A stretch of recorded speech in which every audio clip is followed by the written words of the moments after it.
ঠিক আছে, তুমি কি করছো চিঙ্কু? কি নিচ্ছ? জল? জল কি করবে?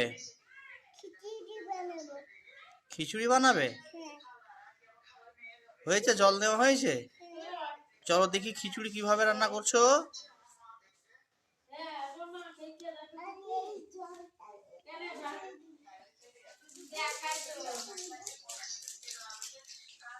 খিচুড়ি রান্না করছো?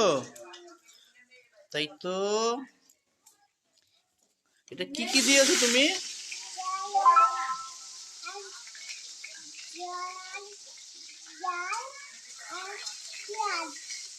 ডাল, চাল, পেঁয়াজ, আর কি?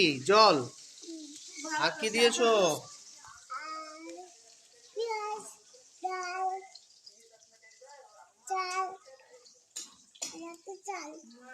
তাই?